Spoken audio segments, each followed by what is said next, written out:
ধানের শীষের কোনো অ্যাক্সিডেন্ট যে কোনো জায়গায় ঘটে, সেটা বাংলাদেশের স্বাধীনতা সার্বভৌমত্বের জন্য হুমকি স্বরূপ। এই মাঠকে কাঁপিয়ে বলতে হবে আগামী 12 তারিখ কে জিতবে। সবাইকে বলতে হবে কে জিতবে। প্রিয় নেতৃবৃন্দ এবং জনগণ, সানবিট সব দিবে সামাল। সানবিট ম্যাজিক প্রেস ডিশওয়াশিং এর মাথা ঘোরানো সলিউশন। বিগত দীর্ঘ দুঃশাসনে এখানে যে নেতৃবৃন্দ উপস্থিত আছেন, এমন একজন ব্যক্তি আছে যার বিরুদ্ধে মামলা নাই, এমন ব্যক্তি আছে আপনাদের সামনে থেকে গুম হয়ে গিয়েছে, খুন হয়ে গিয়েছে। আজ থেকে 1.5 বছর আগে কোন ফ্যামিলি অনুষ্ঠানে যেতে পারেন নাই, নিজের বাবা মার কথা শুনিয়েছে, নিজের ভাইরা কথা শুনিয়েছে, সমাজ কথা শুনিয়েছে, কিন্তু বাংলাদেশের প্রশ্নে, ধানের শীষের প্রশ্নে কি আপোষ করেছেন? আপোষ করেছেন? এই দীর্ঘ লড়াই সংগ্রামে রেজাল্ট আসবে 12 তারিখ। কয় তারিখ? সুতরাং আমরা বিগত দীর্ঘ দুঃশাসনে অন্যায়, অত্যাচার, নিপীড়ন, নির্যাতন, গুম খুনের শিকার হয়েছি।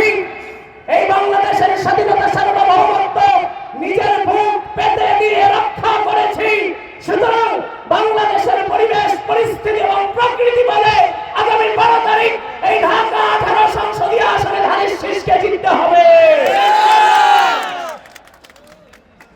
যদি ধানের শীষের কোনো অ্যাক্সিডেন্ট যে কোনো জায়গায় ঘটে, সেটা বাংলাদেশের স্বাধীনতা সার্বভৌমত্বের জন্য হুমকি স্বরূপ।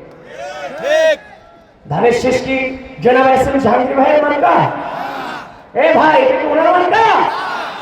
এই মার্কা বাংলাদেশের স্বাধীনতা, সার্বভৌমত্ব, গণতন্ত্র পুনরুদ্ধারের দীর্ঘ সংগ্রামের আপসহীন প্রতীক হচ্ছে ধানের শীষ। জিতবেন? अरे কথা বলতে হবে, জিতবেন? गली गली में शोर है, जमात भर चोर है, शहर शहर में शोर है, जमात शिविर भर चोर है। গতকালকে দেখেন নাই? এ ভাই মোবাইল সরান। সিল বানাচ্ছে, জামাত মারার জন্য নকল সিল বানাচ্ছে। গতকাল রাতে গ্রেফতার হয়েছে জামাত নেতা। এই বিগত দীর্ঘ দুঃশাসনে আওয়ামী লীগের সাথে থেকে, হাসিনার সাথে থেকে চুরি শিখে গেছে। এই চুরদেরকে প্রতিহত করতে হবে। জামাত আওয়ামী লীগ, আওয়ামী লীগ তারাই জামাত। কোন স্লোগান হবে না, স্লোগান হবে 12 তারিখ রাতে। শক্তি সঞ্চয় করেন, বাংলাদেশের স্বাধীনতা সার্বভৌমত্বের প্রশ্নে আপোষহীন থাকতে হবে। ইতিমধ্যে দূতাবাসে গিয়ে বলতেছে আমরা শরিয়া আইন কায়েম করব না, আমাদেরকে ক্ষমতা দেন। এরা নাকি ইসলাম বলে যে আমরা ইসলাম বিক্রি করছি, আমরা ইসলাম কায়েম করব কিন্তু শরিয়া আইন কায়েম করব না, প্লিজ আমাদেরকে ক্ষমতায় আনেন। এদের রাজনীতি রাষ্ট্রের রাজনীতি। প্রিয় নেতৃবৃন্দ, আপনাদেরকে সচেতন থাকতে হবে। পাবনাতে দেখেছেন নিজের নেতার উপরে নিজেরা গুলি চালিয়ে বিএনপির উপরে দায় দেওয়ার চেষ্টা করেছে। সুতরাং এরা রাষ্ট্রের রাজনীতি, দূতাবাসে ঘুরের রাজনীতি, আর আপনার আছে পুলিশই, তাদের আছে অপপ্রচার। এটার বিরুদ্ধে আমাদের লড়াই জারি থাকবে এবং নিজের শরীরের যত রক্ত আছে, আমার অসংখ্য ভাই রক্ত দিয়ে দুনিয়া থেকে চলে গিয়েছে এই গণতন্ত্রের জন্য, এই মানবাধিকারের জন্য, সুশাসনের জন্য আমরা এখনো বেঁচে আছি। আগামী 12 তারিখ জীবনের বিনিময়ে হলো গণতন্ত্র পুনরুদ্ধার করবো ইনশাআল্লাহ।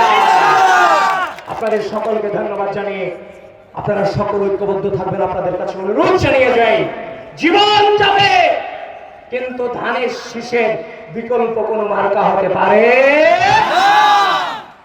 আল্লাহ হাফেজ। বাংলাদেশ জিন্দাবাদ।